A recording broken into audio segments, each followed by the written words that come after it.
Deus, nosso Pai, amado Senhor, nós te agradecemos, Deus, pela grande salvação que o Senhor nos concedeu gratuitamente.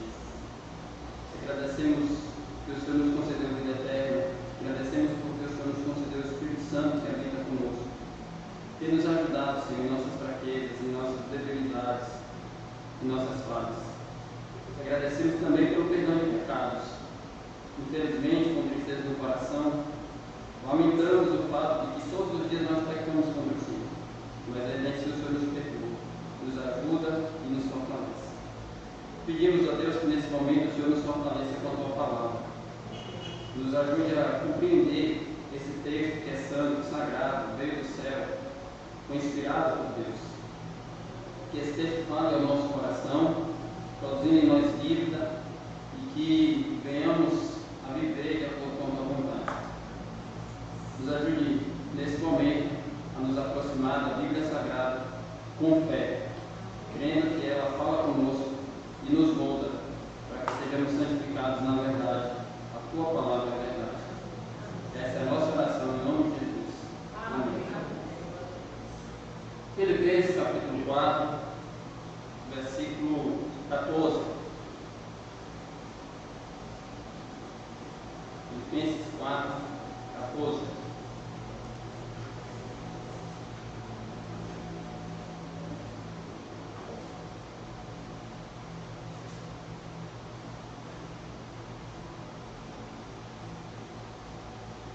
Diz assim, palavra de Deus: todavia, fizestes bem, associando-vos na minha tribulação.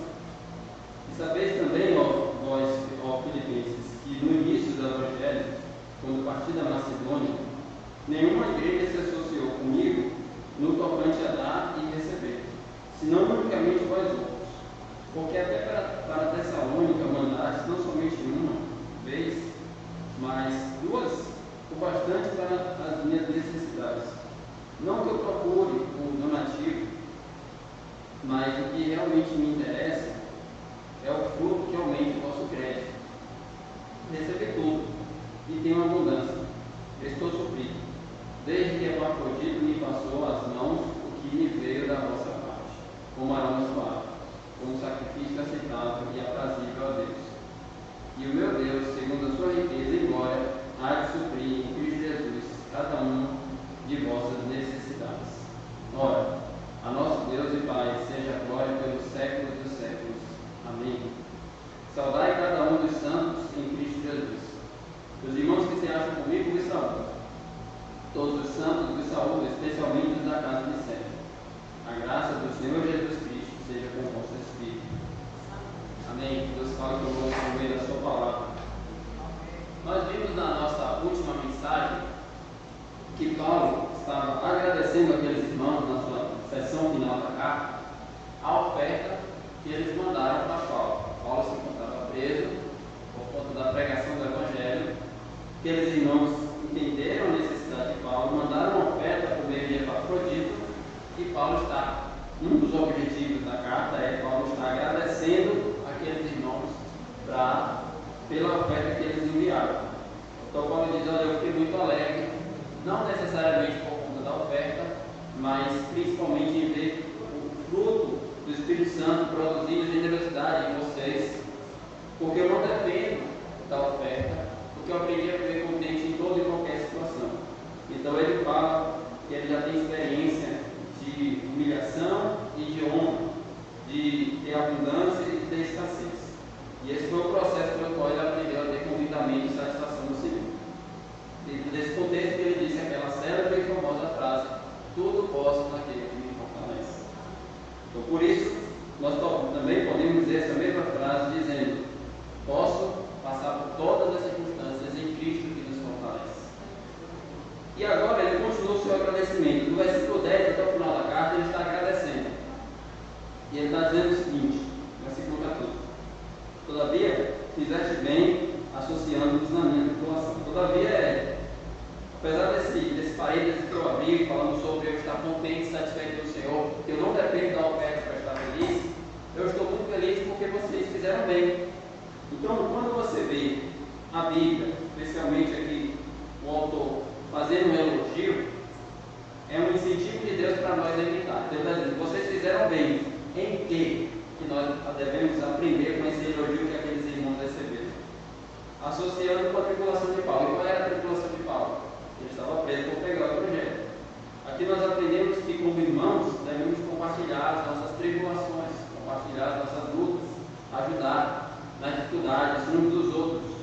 A necessidade de Paulo não era somente financeira, mas era de cuidado, de amor, era de atenção, era de oração, que aqueles irmãos estavam dizendo: meu irmão, querido apóstolo Paulo, nós estamos com vocês, ou com você, junto nessa circunstância que você se encontra.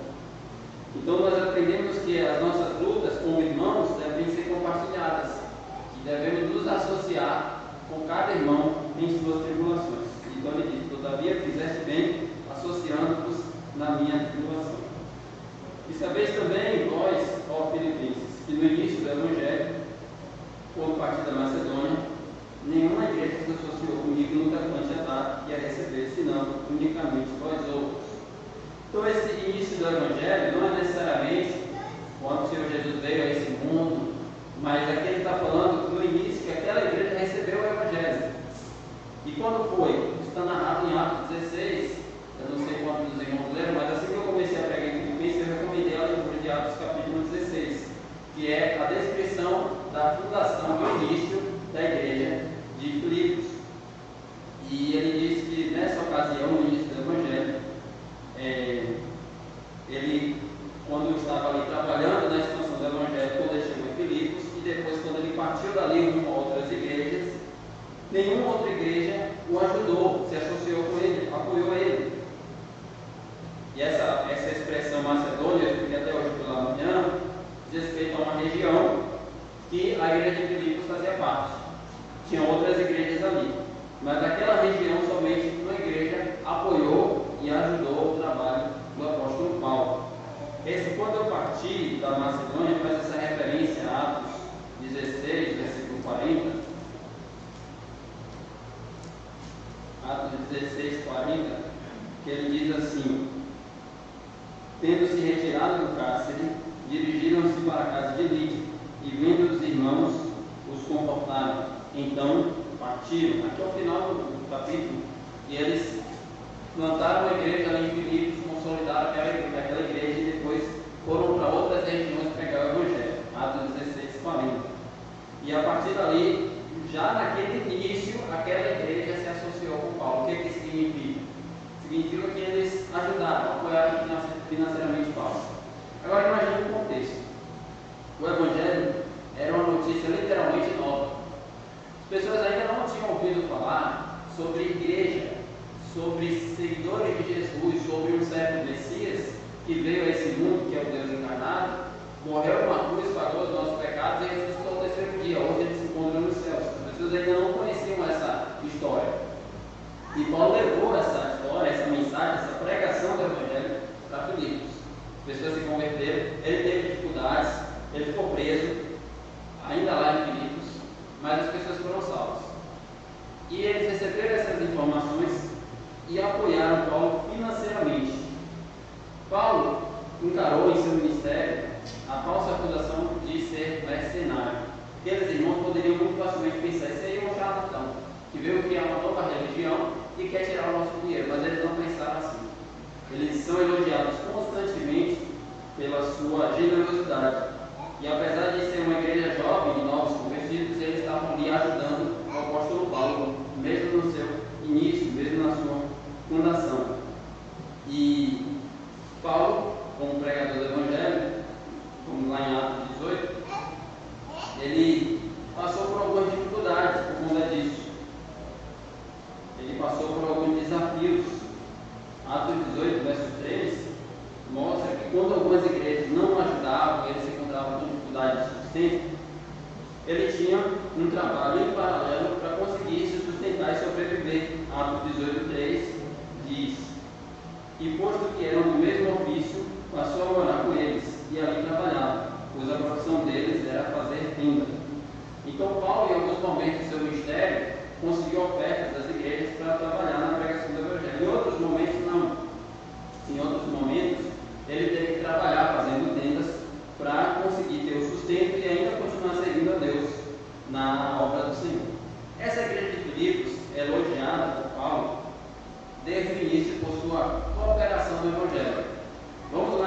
Filipenses 1, versículo 6. Vamos ler só do 3 ao 6, para contextualizar. Filipenses 1, 3 ao 6.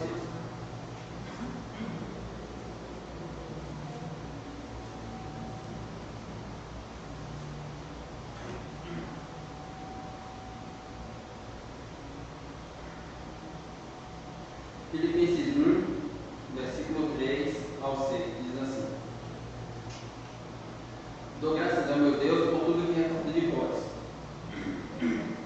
Paulo está fazendo uma oração de gratidão por aqueles irmãos, fazendo sempre com alegria súplicas por todos vós, em todas as minhas orações, pela vossa cooperação no Evangelho desde o primeiro dia até agora. Então Paulo reconhece que aqueles irmãos estavam cooperando com o Evangelho. E eles cooperavam com um dos aspectos, uma das maneiras, era financeiramente. E no verso 6 ele diz: estou certo que aquele que começou a obra em vós há de completá-la até o dia de Cristo Jesus. Então aqueles irmãos desde o início eram generosos, contribuíam, ajudavam o apóstolo Paulo. E aquela igreja mostra a sua generosidade desde os seus primeiros membros. Não sei se vocês se lembram, os primeiros membros da igreja de Filipos, está lá em Atos 16, uma das primeiras pessoas foi uma mulher chamada Lídia. O texto diz que Deus abriu o coração de Lídia para compreender o evangelho que Paulo estava pregando. E essa mulher, lá em Atos 16, mostra a sua generosidade quando ela roga, suplica para que eles fossem até a sua casa e ali estivessem fazendo o trabalho da obra de Deus. Então, Atos capítulo 16. A gente está alternando de Filipenses e Atos 16, porque Atos 16 é a fundação da igreja. E a gente está percebendo esse DNA da igreja desde a fundação. Atos 16, verso 14.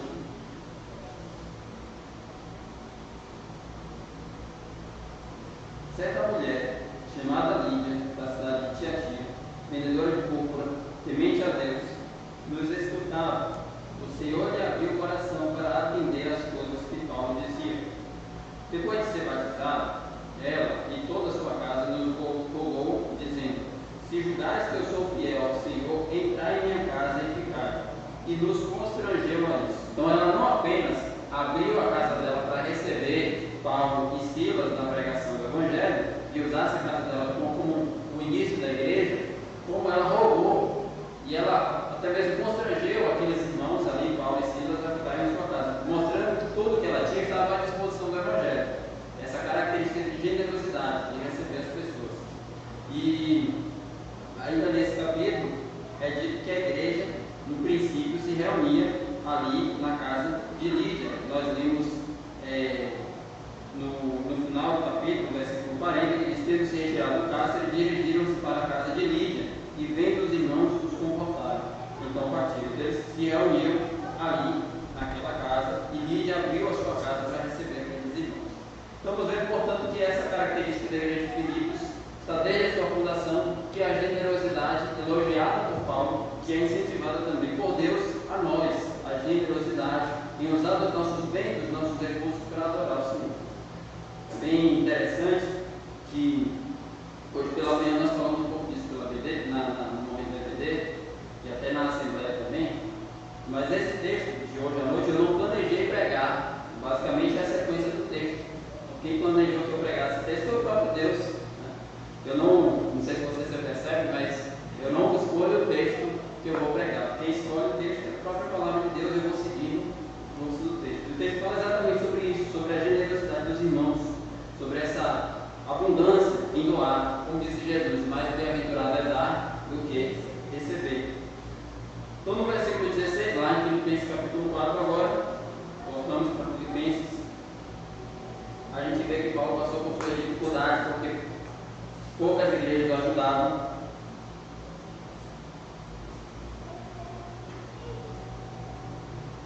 Ele diz assim em Filipenses 4:16: porque até para Tessalônica mandaste não somente uma vez, mas duas, o bastante para as minhas necessidades. Então aqui ele mostra que aquela igreja era generosa constantemente, não ofertou apenas uma vez para Paulo, mas estava sempre ajudando aquela igreja.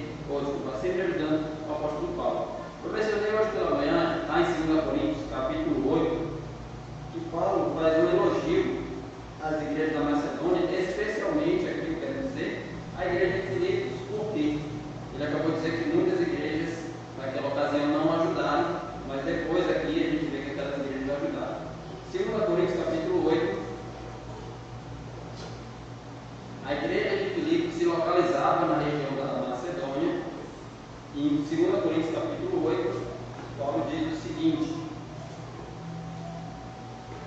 também, irmãos, vos fazemos versículo 1, 2 Coríntios 8, verso 1.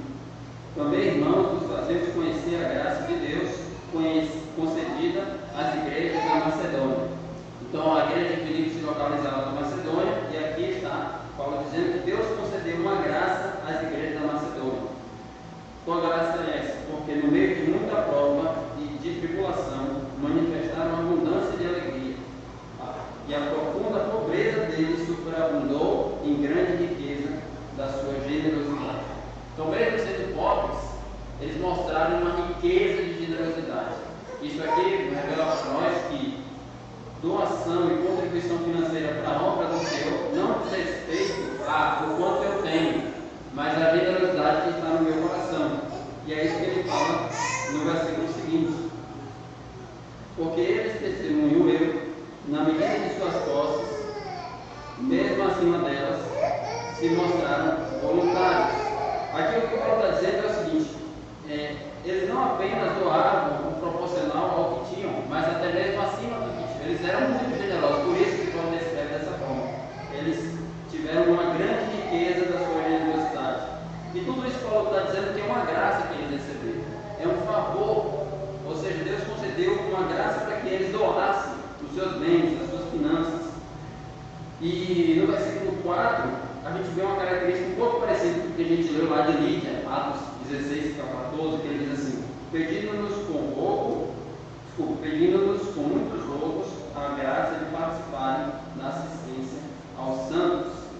Então, eles não apenas pediram para ajudar, mas eles suplicaram com insistência, dizendo: nós queremos ajudar, nós queremos ajudar. Talvez tivesse algum tipo de resistência: não, vocês são pobres, não, mas a gente quer ajudar, a gente quer ajudar. E o versículo 5 ele diz: não somente fizeram como nós esperávamos, mas também deram a si mesmos, primeiro ao Senhor, depois a nós, pela vontade de Deus. Então, tudo isso a gente está vendo, irmãos, para conhecer um pouco mais da característica dessa igreja de Filipos, que Paulo está agradecendo essa oferta.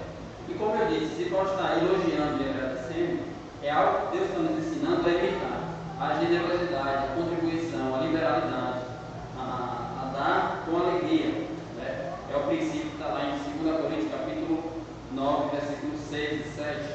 Dar com alegria. Voltamos para Filipenses capítulo 4,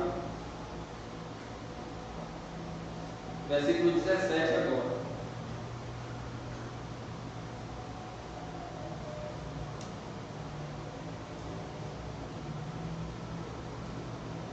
Filipenses 4, versículo 17. Imagine uma pessoa pisando em ovos. Já ouviu essa expressão que normalmente a gente fala aqui na Bahia? Fulano está pisando em ovos, ele está indo com muita delicadeza, com muito cuidado, porque se você escorregar o pé, você quebra o ovo. Mais ou menos isso. Então, Paulo está pisando em ovos. Filipenses 4, 17. Não que eu procure o donativo, mas o que realmente me interessa é o fruto que aumente o vosso crédito. O que ele está dizendo aqui? Ele está dizendo: ó, meus irmãos, eu agradeço muito a oferta que vocês me enviaram. Vocês me mandaram a oferta mais de uma vez. E eu louvo a Deus por isso. Mas eu estou falando aqui com muito cuidado. Porque Paulo, ele era acusado constantemente de ser um mercenário, de ser uma pessoa que simplesmente levava a fé às pessoas para extrair dinheiro delas. E aqui Paulo está tomando cuidado dessa acusação.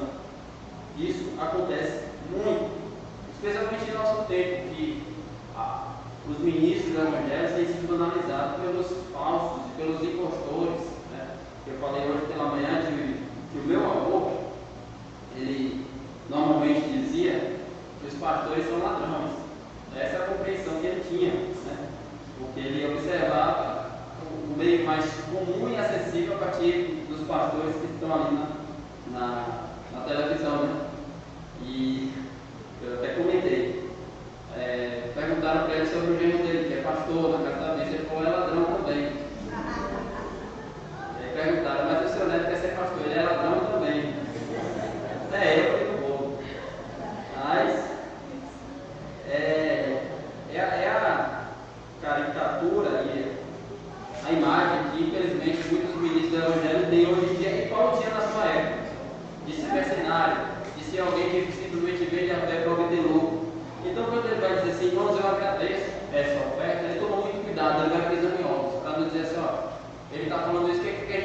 mais. Os filipenses não iriam pensar nisso porque os filipenses eram generosos, mas outras igrejas que constantemente faziam falsas acusações, né, tinham essas malícias em sua mente a respeito do apóstolo Paulo, poderiam levantar essa acusação. E por isso que em alguns momentos Paulo fugiu dessas circunstâncias, provendo seu próprio sustento, no meio do trabalho ou coisas desse tipo.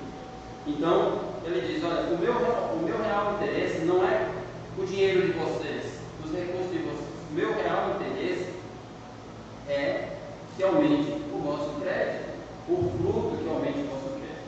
E aqui a gente já começa a aprender, e eu compartilho com os irmãos, 3 aspectos, que é a oferta financeira, ou a contribuição financeira na obra do Senhor, que Paulo nos ensina a partir desse texto.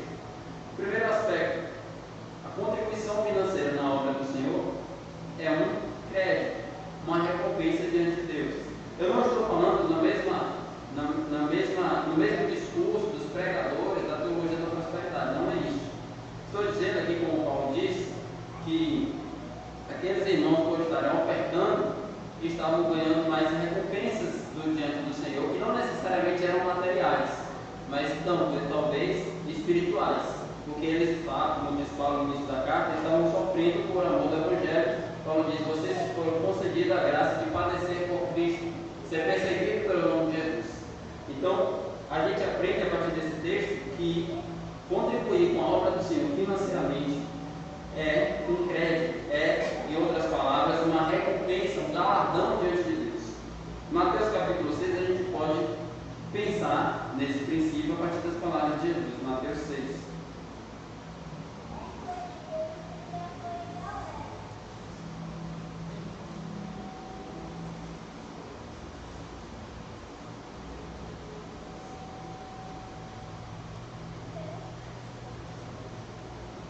Mateus 6, 19 e 20. Mateus 6, 19 e 20. Não acumuleis para vós outros tesouros sobre a terra, onde a traça e a ferrugem corroem, e onde ladrões escavam e roubam. Mas ajuntai para vós outros tesouros no céu, onde traça nem ferrugem corrói, e onde ladrões não escavam nem roubam. Então aqui a gente vê esse princípio de ajuntar tesouro, que é uma poupança celestial, ou em outras palavras, você tem uma recompensa eterna. Então quando a gente pensar em nossas contribuições, a gente deve ter essa consciência. Nós estamos fazendo algo para agradar a Deus, e Deus fica muito feliz com o que estamos fazendo, por isso Ele nos recompensa. A gente percebe esse cuidado do apóstolo Paulo, porque, como eu disse, muitas igrejas o acusavam de ser mercenário. Então ele está dizendo que o interesse dele não era o dinheiro dos irmãos, mas ele fazia o trabalho por causa da vocação, do chamado em servir os irmãos no ensino da palavra de Deus e no Evangelho. E então a gente compreende a partir desse texto que contribuir financeiramente para o avanço do reino de Deus é um ato de adoração ao Senhor. E é isso que ele vai dizer no próximo versículo. Eu falei que a oferta financeira é um crédito, uma recompensa diante de Deus. No próximo versículo, a oferta financeira, ele diz aqui no versículo 18: recebi tudo e tenho abundância, estou suprido, e desde que me passou as mãos, Epafrodito me passou as mãos, que veio da vossa parte, como aroma suave e sacrifício e aceitável e aprazível. Então a gente vê aqui que a oferta financeira é um culto. Ele diz, um sacrifício aceitável e aprazível a Deus. Essa linguagem é uma linguagem do Antigo Testamento. Como era o culto do Antigo Testamento? Era um sacrifício. E ele está dizendo, a oferta, percebe, eles mandaram a oferta para Paulo. E Paulo está dizendo, isso é um culto a Deus. Em qual sentido é um culto? Isso é algo que adora ao Senhor, é algo que é para a glória de Deus. E é isso que nós devemos ter em mente. Quando contribuímos financeiramente, nós estamos adorando ao Senhor. Nós estamos reconhecendo a grandeza de Deus e ajudando na obra do Senhor como um ato de gratidão a Deus no coração. Aqui ele menciona uma pessoa que nós não podemos passar sem gastar tempo e atenção. Olha o nome que na nossa cultura é mais difícil. Epafrodito. Espero que vocês memorizem esse nome, porque ele é um personagem muito importante, especialmente nessa carta. Epafrodito. Quem foi Epafrodito? Nós já falamos sobre ele. Epafrodito foi a pessoa que os filipenses enviaram a oferta para Paulo. Naquela época não existia Pix, não existia transferência bancária. Então o processo era mais lento. Mandado por meio de uma pessoa, por recurso. Existiam os riscos dos ladrões, da violência, o risco da doença, vários riscos nessa jornada. E Epafrodito, inclusive, ficou doente, a ponto de quase morrer, por conta do interesse em ajudar o irmão que era o apóstolo Paulo. Filipenses capítulo 2, versículo 25 em diante. Vamos relembrar um pouco da história de Epafrodito, porque ele tem nos dado um excelente exemplo. Filipenses 2, 25. Julguei todavia necessário mandar até vós Epafrodito, por um lado, meu irmão, cooperador e companheiro de lutas, e por outro, vosso mensageiro e vosso auxiliar nas minhas necessidades. Então, ele diz: quem é Epafrodito? Epafrodito é meu irmão, meu amigo, luta comigo pelo Evangelho, mas ele também é o vosso auxiliar em me ajudar nas minhas necessidades. É o vosso mensageiro, aqueles que trouxe informações de vocês para mim. Versículo 26. Visto que ele tinha saudade de todos e estava angustiado, porque ouvistes que adoeceu. Com efeito, adoeceu mortalmente, porém Deus se compadeceu dele, e não somente dele, mas também de mim, para que eu não tivesse tristeza sobre tristeza. Qual era a situação que ele se encontrava? Ele foi enviado uma missão para ajudar Paulo, que estava preso, e ele chegou a ficar doente a ponto de quase morrer. Paulo ficou muito triste com aquela situação e Deus restaurou a saúde de Epafrodito. E então Paulo estava enviando novamente Epafrodito para a igreja de Filipos para que eles recebessem com alegria porque ele estava curado. E ele diz no versículo 28: por isso, tanto mais me apresso em mandá-lo, para que, vendo novamente, vos alegreis e eu tenha menos tristeza. Recebei-o, pois, do Senhor com toda alegria, honrai sempre homens como esse, visto que por causa da obra do Senhor, por causa da obra de Cristo, chegou ele às portas da morte e se dispôs a dar a própria vida para suprir a vossa carência de socorro para comigo. Então aqui a gente percebe que Epafrodito foi alguém tão empenhado em ajudar o irmão. Lembra da expressão de Paulo lá em Filipenses 4? Todavia vos fizesse bem em vos associar comigo na minha tribulação. Então ele estava tão empenhado nisso que ele, em ajudar o irmão, o apóstolo Paulo, ele quase morreu. Mas para ele aquilo ali vale a pena, porque a missão dele era ajudar o seu irmão em sua tribulação. E aqui Paulo está agradecendo pela oferta e também dizendo: olha, Epafrodito me pegou tudo e eu sou grato a Deus por vocês e também por Epafrodito. E esse ato que vocês fizeram é um ato de culto, é um ato de adoração, é um ato que Deus recebe como um aroma suave, como um cheiro que o agrada. Essa é a questão da contribuição financeira. Quando nós falamos que a contribuição financeira é um crédito, é também um ato de adoração ao Senhor, nós falamos agora, no versículo 19, o terceiro ponto, que a contribuição financeira, a oferta, é um passo de fé, um passo de confiança em Deus. Diz o versículo 19, Filipenses 4:19: e o meu Deus, segundo a sua riqueza em glória, há de suprir em Cristo Jesus cada uma de vossas necessidades. Paulo está dizendo: não se preocupem, vocês cuidaram de mim, e eu sou um testemunho de que Deus, quando ele diz o meu Deus, ele está dizendo: Deus tem cuidado de mim. Eu sou um testemunho, eu dou um testemunho meu que Deus tem cuidado de mim por meio da oferta de vocês. E esse mesmo Deus que cuida de mim vai cuidar de vocês também. Agora uma pergunta para vocês refletirem: qual é a riqueza de Deus? Que ele diz assim: e o meu Deus segundo a sua riqueza. Ou em outras palavras, o que pertence a Deus? Quanto Deus possui? Salmo 24: ao Senhor pertence a terra e toda a sua plenitude. Tudo pertence a Deus. Paulo está dizendo assim: o meu Deus segundo a minha riqueza, ou seja, Deus que possui todas as coisas e jamais vai faltar nada para Ele, vai cuidar de nós. Confie em Deus.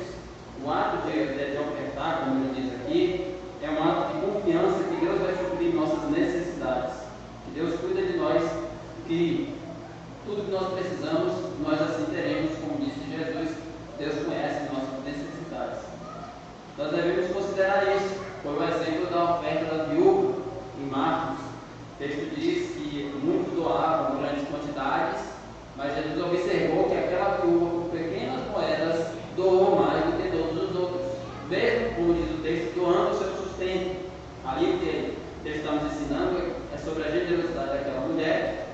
que confiava em Deus em relação ao seu sustento, à sua provisão.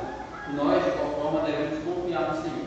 Deus supre nossas necessidades. Essa aqui é uma promessa que devemos guardar em nosso coração. Deus jamais nos prometeu riquezas. Inclusive, a Bíblia diz que os que querem ficar ricos caem em muitos males, tentações, cobiças, etc. O amor ao dinheiro é a raiz de todos os males. Mas Deus promete para nós que vai suprir as nossas necessidades. Deus promete para nós que o que nós precisamos realmente, Ele vai assim nos conceder. E Ele finaliza essa sessão com uma parte de doxologia, que é um ato de adoração, dizendo: ora a Deus, Deus e Pai, seja a glória pelos séculos dos séculos. Amém. Com isso, Paulo está nos ensinando que esse ensino sobre generosidade, também esse ensino da palavra de Deus, não é meramente teórico, é algo que redunda em glória a Deus, e é isso que nós devemos ter em mente. O ensino verdadeiro da palavra de Deus deve resultar em adoração ao Senhor, deve provocar em nós. Quando Paulo abre essa sessão, ou melhor, quando Paulo, em alguns momentos, faz uma, vou chamar assim, sessão de doxologia, é porque ele não está contendo mais o assunto, ele está simplesmente adorando a Deus no meio de alguma coisa. Ele normalmente faz isso no final, como fez aqui. Mas esse aqui é um ato de adoração. Então isso tem lá em Romanos 11, no meio da carta aos Romanos. Isso tem lá na segunda epístola de Timóteo também. E entre outras cartas. Filipenses 2, poderíamos dizer que é um ato de adoração também. Quando ele diz para que diante de Jesus todo o joelho se dobre e toda a língua confesse que Jesus Cristo é o Senhor, para a glória de Deus Pai. O que aprendemos com isso é que diante de profundas verdades, a nossa resposta a Deus é adoração. Então, como é que nós devemos reagir após ler esse texto até o versículo 19? Devemos reagir como Paulo. Ora, a nosso Deus e Pai seja a glória pelos séculos dos séculos. Amém? Se você pensar que Deus supre suas necessidades, o que é que você deve dizer? Glória a Deus. Se você pensar que Deus cuida de você e que quando você contribui com a obra do Senhor, com o Evangelho, Ele está sendo adorado, você deve dizer glória a Deus. É isso que Paulo está nos ensinando. Antes de finalizar sua carta, ele passa as saudações finais. Ele diz: saudai cada um dos santos em Cristo Jesus. Os irmãos que se acham comigo os saúdam. Isso é interessante porque Paulo está Paulo está preso. Nós não sabemos exatamente a cidade, talvez em Roma ou em Éfeso, mas o ponto é que ele está preso e tem irmãos com ele, sabemos de Timóteo, não sabemos dos outros, e esses irmãos mandam saudações. É um ato de contato, um ato de comunhão. É como se eu estivesse querendo dizer assim: olha, que bom que existem irmãos lá de outra igreja e eu quero os cumprimentar. Esse texto é bem significativo porque mostra para nós o valor de ter comunhão com irmãos para além da nossa própria igreja local. Conhecer outros irmãos, experimentar outras realidades. Não estou dizendo com isso que a gente deve simplesmente sair vagando de igreja em igreja, não é isso que eu estou falando. Estou falando que conhecer irmãos de outras igrejas. Não sei se vocês já tiveram essa experiência. Aqui a gente tem muito quando a gente tem nossos intercâmbios na breve. A gente falou há pouco. Tivemos de jovens, de homens, vamos dizer de homens, vamos dizer de mulheres. E são momentos muito bons que a gente vê irmãos que a gente normalmente não vê. Ontem mesmo a gente tinha aqui o evento das mulheres. Eu estava no culto de aniversário da igreja de Itapuã. E aí lá eu vi o irmão Dedé, que é o líder da Ambreve de Homens, vi outros pastores, e a gente fica feliz em ver esses irmãos. Aqui a gente vê que essa saudação comunica um pouco a nós que o reino de Deus vai para além da nossa igreja local. O reino de Deus está aqui, mas vai além da nossa igreja. É muito bom cumprimentar os irmãos, falar com os irmãos, mandar saudações, ter contatos, conhecer novos irmãos. E ele diz também no versículo 22: todos os santos os saúdam, especialmente os da casa de César. Esse texto eu acho um texto bem significativo nessa carta, lá no finalzinho, porque ele diz assim: especialmente os da casa de César. Quem eram os da casa de César? Os da casa de César eram os funcionários do Império Romano. César era o título de imperador. Então, ele está falando sobre os funcionários que estavam em contato com Paulo. Paulo estava preso por pregar o Evangelho, mas isso não impediu de pregar o Evangelho. Dia após dia, turno após turno, ficava o guarda tomando conta de Paulo, para que ele não fugisse. E Paulo então começava a sua conversa falando sobre, por exemplo, o motivo dele estar ali. Por que você está preso? Eu estou preso porque eu preguei uma mensagem. Qual mensagem? A mensagem que Jesus é o Salvador do mundo, e esse Salvador se ofereceu na cruz por nós. E por isso Deus ordena a todos que se arrependam e creiam no Evangelho. Esse Jesus ressuscitou ao terceiro dia e oferece graça, salvação e vida eterna aos que creem no seu nome.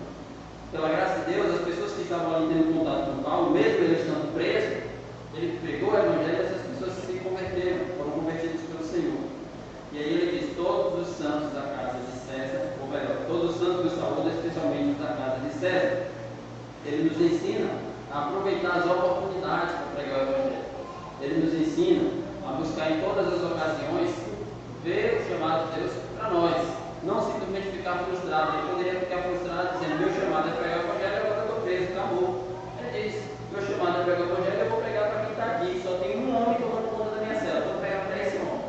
Agora vem uma cozinheira entregar comida, eu vou pregar para essa cozinheira. Eu vou pregar para quem quiser contar. E é isso que ele está fazendo. E Deus converteu essas pessoas. E essas pessoas, que provavelmente eram novos convertidos, sendo alimentados pela palavra de Deus através do ensino de Paulo, ouviram falar que Paulo estava escrevendo uma igreja, uma carta para uma igreja, a igreja de Filipos, e mandaram saudações, vendo esse desejo de ter contato com irmãos para além daquela esfera que eles conheciam, que é uma experiência muito boa, conhecer outros irmãos.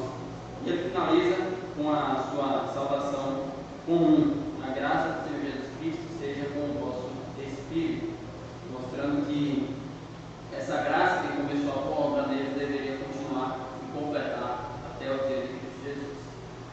Esse texto traz para nós algumas aplicações e nós chegamos a elas nesse momento. A primeira, como Paulo diz, versículo 14: todavia fizeste bem associando-vos na minha tribulação. Devemos compartilhar as nossas lutas, as nossas necessidades e ajudar os irmãos que estão precisando. Os irmãos ouviram falar que Paulo estava preso, precisando de ajuda, e eles se moveram. E não era a primeira vez que eles fizeram isso. Então nós devemos ter esse coração disposto em ajudar, esse coração pronto a contribuir. Não precisamos necessariamente ser solicitados. Paulo não mandou uma carta pedindo uma oferta, mas eles que mandaram a oferta, então Paulo mandou outra agradecendo, uma carta agradecendo. Então nós devemos ter esse coração de contribuir, de ajudar, inclusive as pessoas, os irmãos, os amigos que estão precisando. É o que esse texto nos ensina um pouco. A partir do exemplo dos filipenses e também a partir do exemplo de Epafrodito. Um outro ensino, a partir do versículo 17, Paulo diz: não que eu procure o donativo, mas o que realmente me interessa é o vosso crédito, é o fruto que aumente o vosso crédito. É que, a partir daquele exemplo daqueles irmãos, aprendemos que os ministros do Evangelho devem ser bem cuidados. Aqui eu falo no mesmo sentido de Paulo, lembrando das palavras do meu avô, todo pastelador. E aí muitos podem pensar: está pregando isso porque quer dinheiro. Não, não é isso. Porque está na Bíblia, eu estou seguindo o texto. Está aqui, eu não posso pular. Né? O que nós aprendemos é que os ministros do Evangelho devem ser vinculados. É isso que aqueles irmãos estavam fazendo com o apóstolo Paulo. É isso que a Bíblia fala sobre os pastores, sobre os missionários, porque essas pessoas estão ali doando a vida para a expansão do Evangelho. Eles compreenderam isso e estavam fazendo isso muito bem. Paulo fala isso um pouco lá em 1 Coríntios.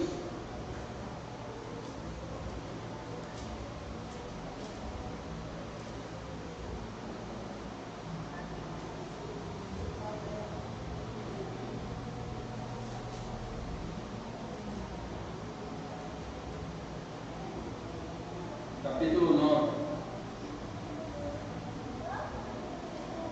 Então, já que Filipos era uma igreja muito generosa, Corinto era uma igreja já mais difícil financeiramente falando, que não ajudava muito Paulo. E ele está diante de uma argumentação em defesa própria, como eu disse, pisando em ovos aqui em 1 Coríntios 9. E ele disse assim, no versículo 6: ou somente eu e Barnabé não temos o direito de deixar de trabalhar. Está dizendo: olha, eu estou aqui trabalhando para servir o Evangelho de vocês. A gente não tem esse direito. Quando ele usa essa palavra direito, é bem interessante, porque a gente percebe que no ensino de Paulo é um direito dos ministros do Evangelho ser sustentado na obra do Senhor. Quem jamais vai à guerra à sua própria custa? Então, o soldado vai para a guerra, ele vai à sua própria custa? Não, tem um governo sustentando ele. Ou quem planta a vinha e não come do seu fruto, ou quem apacenta o rebanho e não se alimenta do leite do rebanho. Porventura, talvez como homem, não diz a lei. Porque na lei de Moisés está escrito: não atarás a boca ao boi quando pisa o trigo. Acaso é com bois que Deus se preocupa?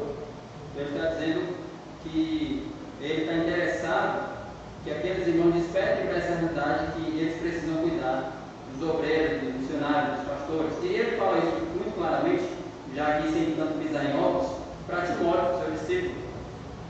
1 Timóteo capítulo 5. Então, Paulo escreve uma carta para Timóteo para ele ensinar a igreja.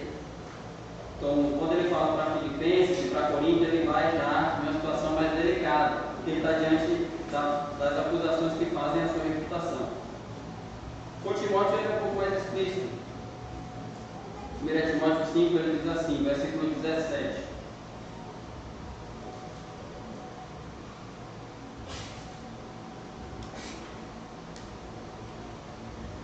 devem ser considerados merecedores de dobrados honorários os presbíteros que presidem bem, com especialidades que se afadigam na palavra e no ensino.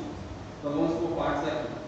Presbítero é uma referência a pastor. Como eu sei isso? Atos 20 usa a palavra pastor, bispo e presbítero falando da mesma função. Então quando você vê na Bíblia bispo, pastor e presbítero, é a mesma coisa, falando em aspectos diferentes, mas é o mesmo ofício.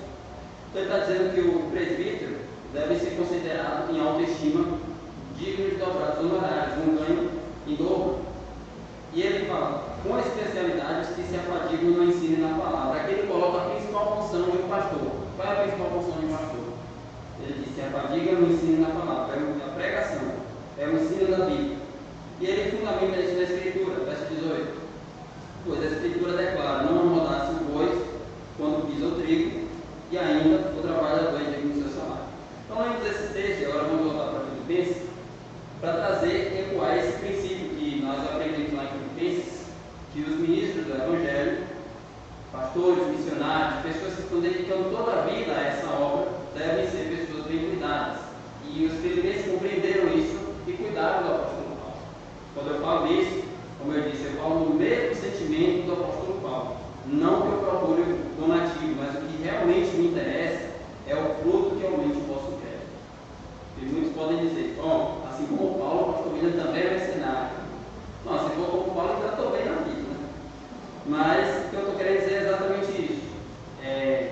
Ajudar essas pessoas é algo que, como diz Paulo, aumenta o crédito. E por fim, a lição principal que nós deixamos para o final, que é a generosidade daqueles irmãos.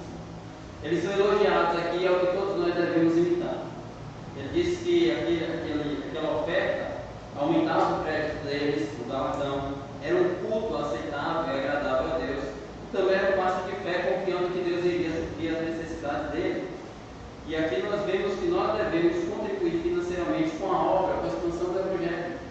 Como eu disse, meus irmãos, aqui eu estou apenas aqui no texto, e nós aprendemos isso na palavra de Deus. Isso é algo que Deus nos ensina.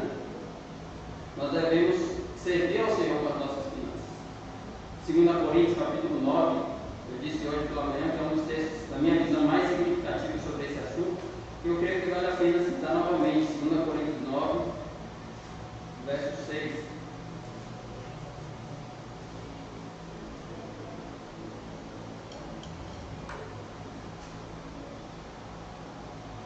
Coríntios 9, 6. E isto afirmo: aquele que semeia pouco, pouco também se fará. E o que semeia com fartura, com abundância também se fará. Cada um contribua segundo tiver proposto no coração, não com tristeza ou com necessidade, porque Deus ama quem dá com alegria. Aqui é o que nós aprendemos: Deus ama quem dá com alegria. Quando a gente vem a esse gasofilácio ou qualquer outra situação, como a gente deu o exemplo da coleta para ajudar o nosso irmão, devemos fazer com alegria. Ele diz: não com tristeza no coração. Isso não é um culto agradável. Com tristeza no coração, Deus não recebe essa adoração, porque não é adoração. Uma adoração é quando você contribui com felicidade, com alegria, não por não porque tem que contribuir. Eu vou contribuir porque eu tenho que contribuir, senão vão saber que eu não estou dando. Não, não é assim. Essa não deve ser a motivação. Deus sabe dessa motivação e não aprova. E cabe a nós, como diz a palavra, é sondar o nosso coração, pedindo que Deus nos ajude para contribuir com alegria. Com alegria. Porque a contribuição financeira é um reflexo do que está aqui dentro. O que está fora é o fruto, o que está dentro é a raiz. O fruto revela a natureza da árvore. O fruto revela o DNA da árvore. Então aqui nós aprendemos que nós devemos contribuir com alegria, segundo tiver proposto no coração. O verso 8 ainda diz: Deus pode fazer-vos abundar em toda a graça, a fim de que, tendo sempre em tudo ampla suficiência, superabundez em toda boa obra. Aqui nós aprendemos o princípio de Jesus. Devemos contribuir e mais bem-aventurado é dar do que receber. É o exemplo da igreja de Filipos. Nós aprendemos também. Então nós entendemos que a Bíblia fala sobre finanças. É um assunto muito delicado, que tem sido muito distorcido hoje em dia. Muitos falsos pregadores simplesmente apelam para o discurso da teologia da prosperidade, tentando motivar as pessoas a darem dinheiro, dizendo que se você der, Deus vai te dar mais, Deus vai te dar saúde, Deus vai te dar dinheiro, isso e aquilo, prometendo um monte de coisa que Deus não prometeu. Eu não posso prometer nada disso, porque Deus não prometeu isso. Mas o que a gente aprende a partir da Bíblia é que esse ato de contribuição é um ato de adoração. Deus se agrada, é um aroma suave ao Senhor, um sacrifício para Deus. E isso é o que deve nos mover. Mas lembra que eu falei hoje pela manhã e faço questão de repetir. O que é que nos move? O que é que nos motiva a isso? O que nos motiva é um reconhecimento de quem Deus é e o que Ele faz. É dizer: Senhor, você me cercou de bens, de alimento, de roupa, de tudo que eu tenho, inclusive o ar que eu respiro, é Deus que nos dá. E isso é um ato de gratidão, dizendo: Senhor, muito obrigado por tudo. O que eu te retorno, o que eu te devolvo, o que eu te entrego, é muito pequeno comparado ao que o Senhor tem me dado continuamente e nunca cessa. E aí eu faço essa pergunta para você: o quanto Deus já te deu? O quanto Deus já te deu? Responda na sua mente, precisa falar. Quanto Deus já te deu? Desde que você nasceu, que você era um bebê, não sabia nem caminhar, Deus providenciou leite por meio da sua mãe ou qualquer outro recurso. Quanto Deus já te deu? A tudo que você tem hoje, de onde vem? A Bíblia diz: Deus é o provedor. E tudo que você tem, por mais que seja por meio do seu trabalho, em última instância é Deus que está providenciando. Deus providencia o seu trabalho. Deus providencia a energia que você tem para ir trabalhar. Deus faz o seu coração bater, e o oxigênio que você tem, Ele também te dá. Eu estou falando essas coisas para que juntos meditemos, contemplemos a graça de Deus.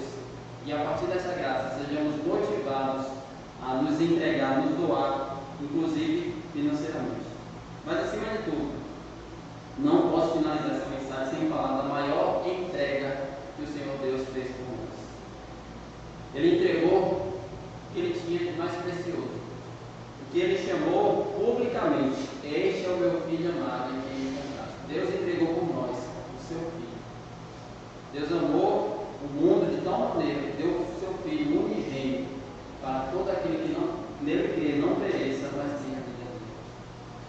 Então nós devemos refletir nisso. Jesus entregou a sua vida por nós, mas Deus prova o seu amor para conosco pelo fato de ter Cristo morrido por nós, sendo nós ainda pecadores. Ninguém tem amor maior que esse, aquele que dá a sua vida pelos seus amigos. Ele deu a vida por nós, Ele morreu por nós na cruz. Ele levou a nossa condenação, uma condenação que nós jamais poderíamos pagar. Se fôssemos pagar, passaríamos toda a eternidade, sem fim, sofrendo no inferno. Mas Ele na cruz bebeu a ira de Deus. E meditando nisso, meus irmãos, o que é que nós podemos fazer?